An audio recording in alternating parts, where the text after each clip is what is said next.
My name is Willa Bailey, and I work on the board of Lewes Football Club, who are the first gender equal club in the world.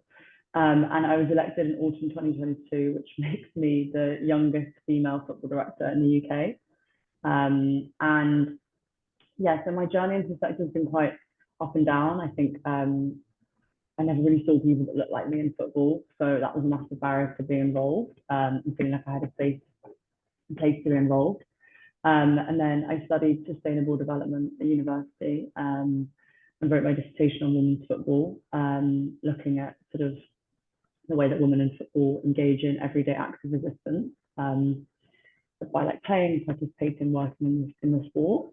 And yeah, I interviewed a former director of Lewes Football Club as part of my dissertation, which is sort of how I came across them. And then last year, elections for the board opened. I'd always wanted to make a change in football, but I'd never really given it.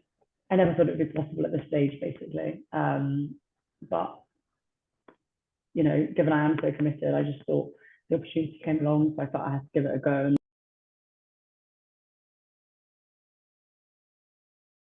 And I think being accepted onto the board is sort of at my age is an obvious one. It's a complete testament to, you know, the like progressive nature of Lewes Football Club, that they've created a space where I felt comfortable to apply, and that I felt like my contribution was valuable, and that, you know, they really wanted to bring in a diverse and younger mindset. I think that's been really pivotal to see a club on such a big stage as Lewes is, you know, make those decisions and have people like me on the board. Yeah, you know, no other club really does it like Lewes. So, and I think, yeah, so it's amazing to see that equality FC being put into practice, not just for the players or the budgets, but on the board as well. And yeah, I think it's just been pivotal as well because it's given me personally such confidence of the value that I bring. And I also think that it sets a great example for other clubs, sort of pushing them to take a note to realize the benefit of making these sort of diverse appointments, as it were.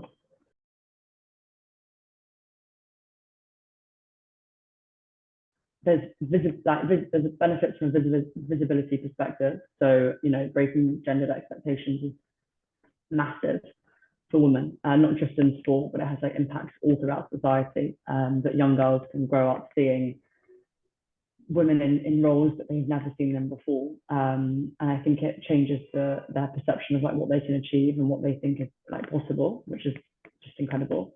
And that's super transformative to sort of resetting the narrative of like, if you're a woman, you can go into these roles. But yeah, and I think that, yeah, on the ground, separate to the visibility, I think that having women in football making decisions ensures that decisions benefit like a range of people, because if you've got white cis men making decisions, they're probably only going to benefit white cis men, you know. And for example, white shorts in sport has come under fire a lot recently. It's been in the news. The Lionesses have just switched to navy, and Maggie always tells us, our CEO always tells us an amazing story about people asking, because you know, our players don't wear white shorts. And she gets asked like, oh, was it this huge groundbreaking decision, like this massive U-turn? And she was like, no. She was like, it was just a simple decision, a question asked, made in 5 minutes, because she could sympathize with the fact that it would be uncomfortable. And if more people were making these decisions, we wouldn't have to have all these, we could avoid all these U-turns, and you know, if we had a seat at the table, they wouldn't. So yeah, I think just, yeah, in general, it's basically just defying expectations and making decisions that benefit a wider range of people who should be welcome and comfortable in the sport.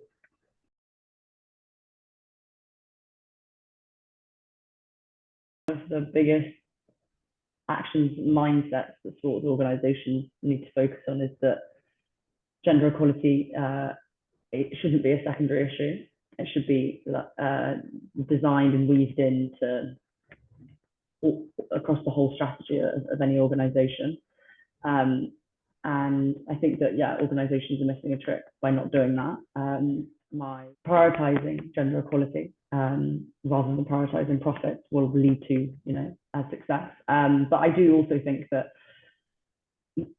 sort of assuming that women could just participate in these worlds that are so male dominated, it is without any change is naive, because that's something that we're seeing. We some incredible people, but they burn out, or they don't feel safe and comfortable.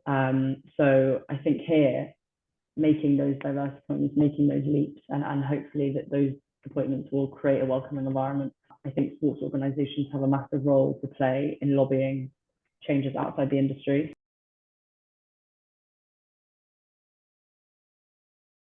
I think my biggest piece of advice would basically just to be like, know your worth and take up the space. You have to back yourself, no one else will. And many of us women haven't had a chance. Women and non-binary people haven't had a chance to be a part of football for their whole lives. But that doesn't mean that you can't be a powerful and successful leader or player or coach or anything. And I think in that sense, being vulnerable is important, because we don't need to know everything. Men don't.